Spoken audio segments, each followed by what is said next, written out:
Cuando te digo que este hombre es un ladrón de coches, podrías imaginar que roba coches completos, pero no. Este hombre se especializó en robar una parte específica de los coches, una que nunca imaginarías. Formó una banda dedicada a este tipo de robos y logró reunir una fortuna de 60 millones de dólares. Con ese dinero ascendió en el mundo de las mafias y el crimen organizado en Nueva York. Esta es la historia de un hombre hecho a sí mismo, pero en el camino equivocado. Gracias a su inteligencia y observación, logró imponerse en el duro mundo de la mafia mientras acumulaba una enorme fortuna. Nuestra historia transcurre en los años 90, cuando Nueva York enfrentaba una oleada de robos de coches que asolaba la ciudad. En aquella época, más de 150.000 coches eran robados anualmente. Los robos no siempre implicaban llevarse el vehículo completo. En muchos casos, los delincuentes se centraban en partes específicas, especialmente aquellas con mayor valor económico. Sin embargo, había una pieza en particular que los ladrones ignoraban, ya que no comprendían su verdadero valor. Esta pieza, que parecía insignificante para muchos, tenía un valor oculto que nadie había descubierto aún. Mauricio Borcan, un hombre de origen italiano cuya familia emigró a Estados Unidos buscando un futuro mejor, fue quien identificó el potencial de esta pieza. En aquel entonces, las comunidades italianas en Estados Unidos solían estar vinculadas al crimen organizado, con estructuras sociales jerárquicas, desde los pequeños gánsteres que realizaban trabajos sucios, hasta los grandes líderes en la cima de estas organizaciones. Mauricio provenía de los niveles más bajos de esta jerarquía. Era pobre, sin contactos ni recursos, pero tenía ambición y una mente aguda. Comenzó con trabajos menores, robando y vendiendo lo sustraído a comerciantes o a figuras de mayor rango. Durante este tiempo, observaba atentamente el mercado.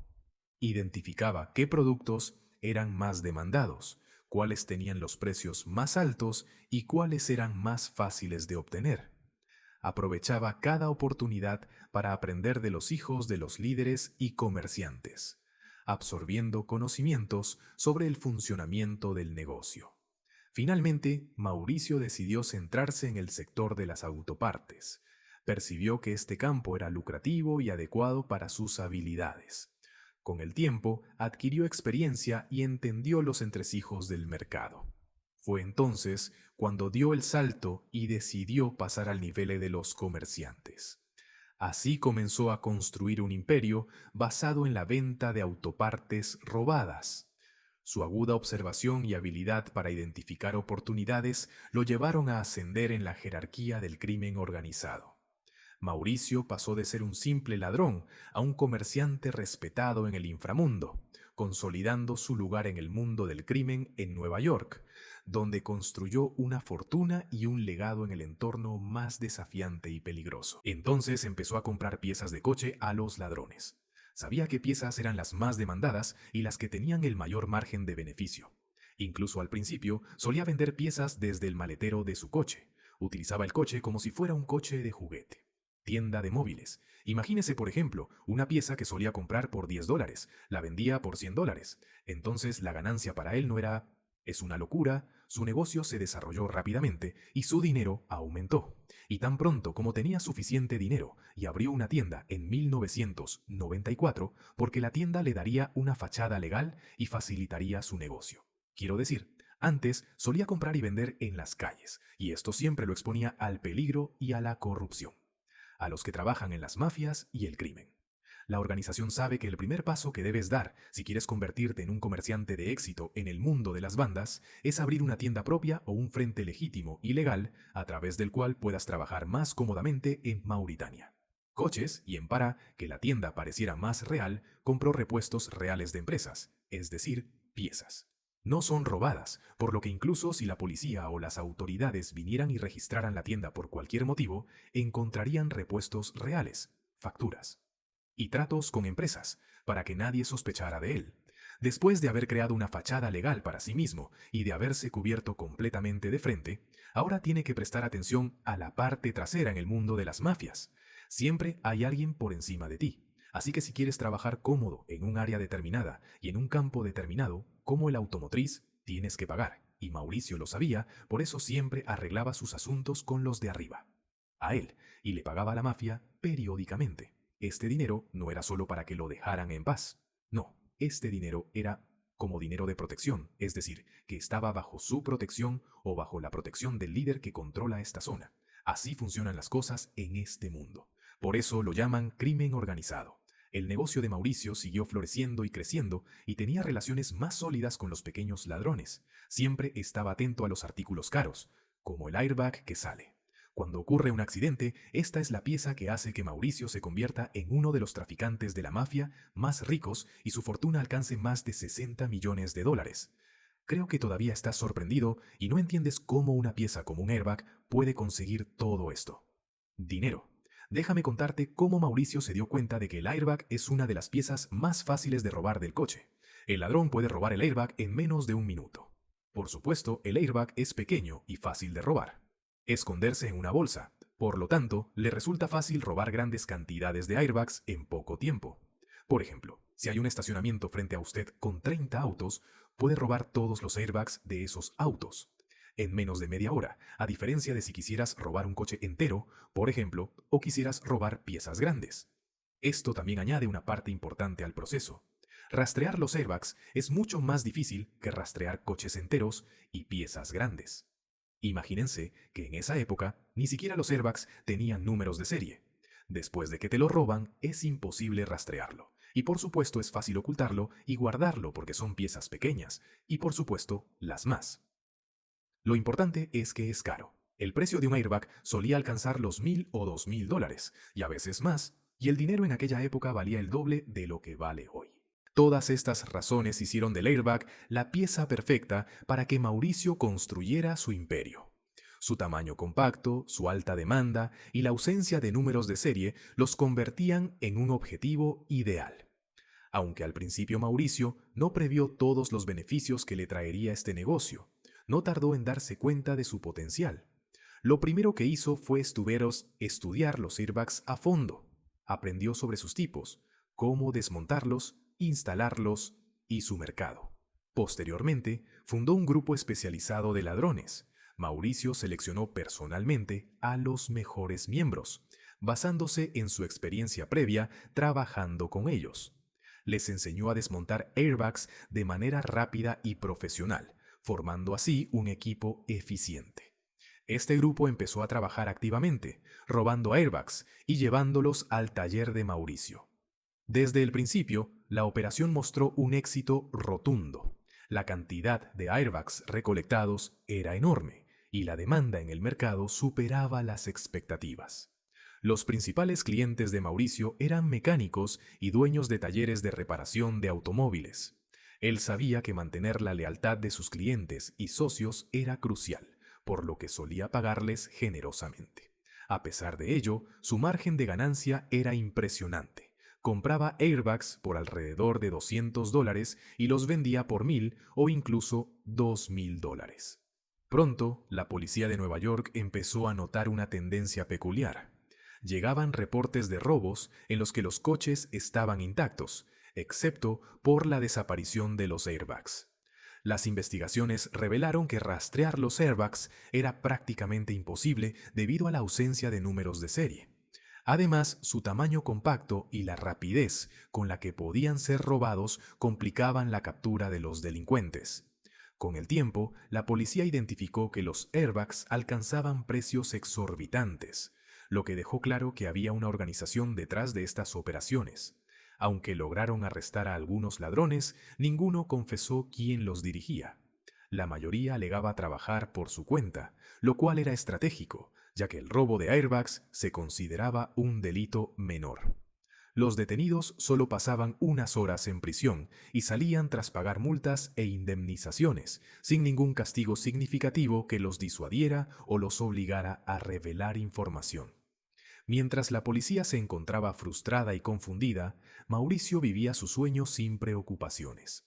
La operación creció tanto que el almacenamiento de los airbags se convirtió en un problema. Para resolverlo, Mauricio abrió un enorme taller llamado All-in-One. Este lugar no solo funcionaba como almacén de piezas robadas, sino también como taller, permitiéndole gestionar su negocio de forma más eficiente. Con esta expansión, Mauricio consolidó su posición en el mundo del crimen organizado, amasando una fortuna y dirigiendo una operación que desafiaba a las autoridades y dominaba el mercado ilegal de airbags en Nueva York. Mauricio se convirtió rápidamente en un experto en el negocio de los airbags robados. No solo los vendía a talleres y mecánicos, sino que también comenzó a ofrecer servicios de envío a toda América. Si alguien necesitaba un airbag en cualquier rincón del continente, Mauricio se aseguraba de que el pedido llegara a tiempo. Además, decidió dar un paso más. Comenzó a promocionar su empresa como el rey de los airbags, a través de anuncios en revistas, periódicos e incluso en Internet, que apenas estaba despegando en ese momento. El negocio floreció y el dinero empezó a acumularse en cantidades exorbitantes. Mauricio ganaba millones, tanto que ya no sabía dónde guardar el efectivo.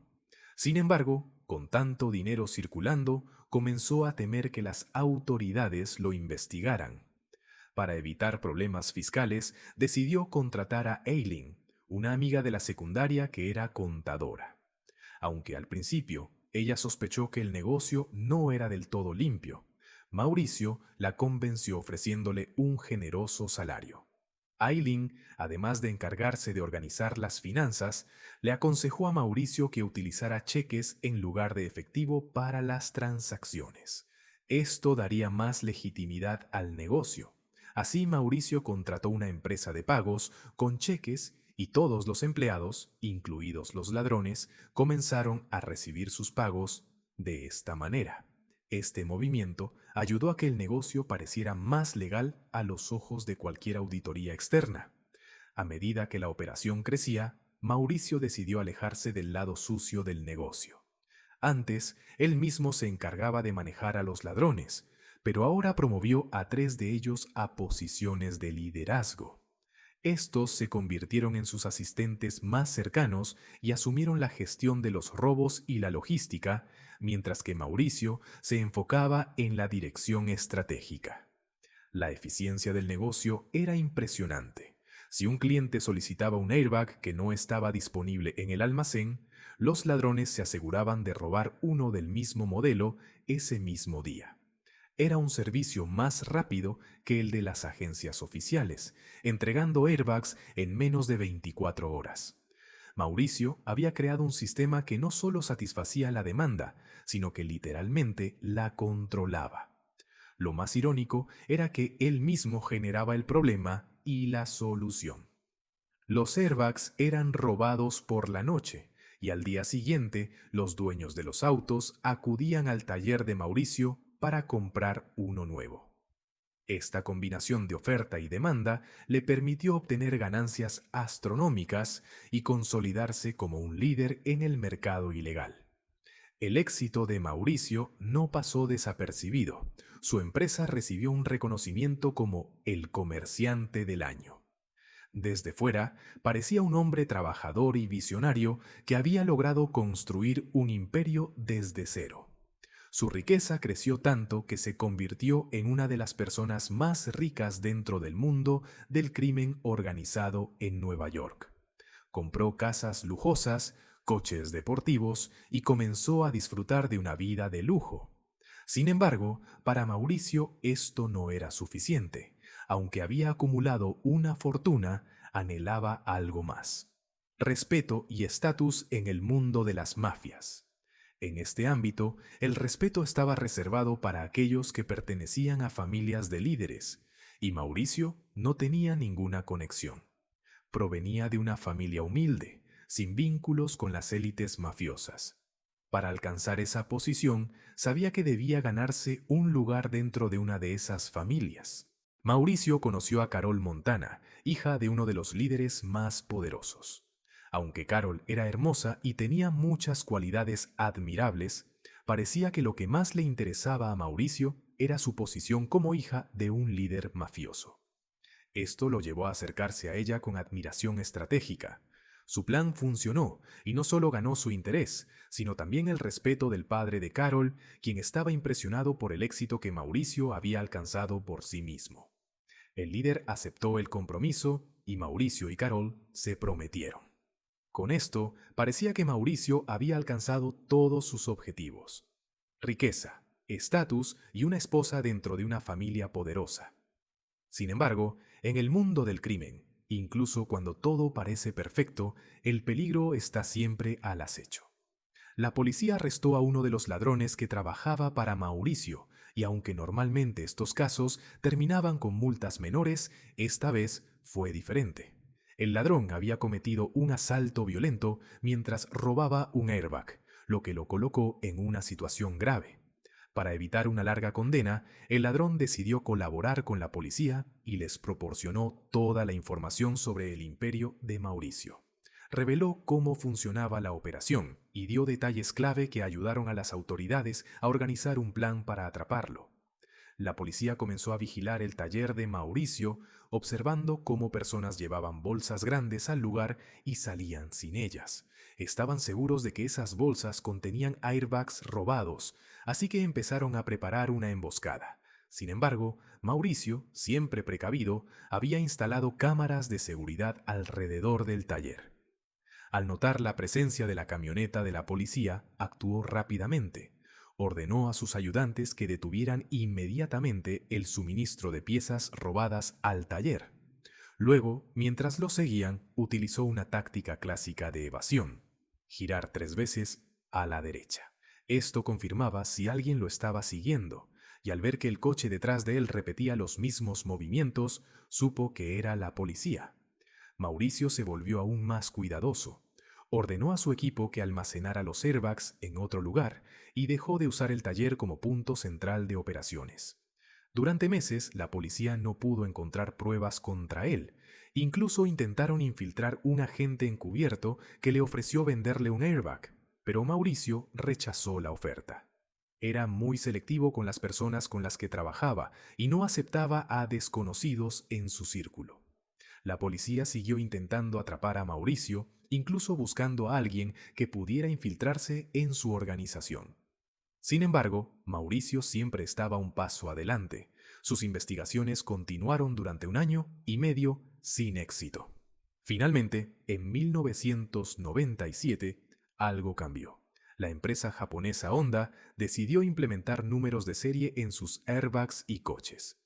Esta medida, aparentemente sencilla, representaba una amenaza directa para el negocio de Mauricio.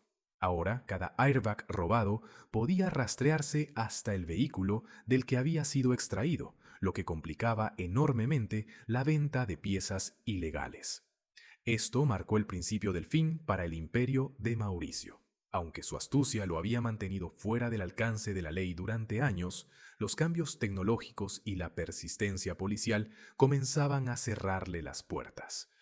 Esto fue algo sin precedentes y ayudó mucho a la policía en sus investigaciones.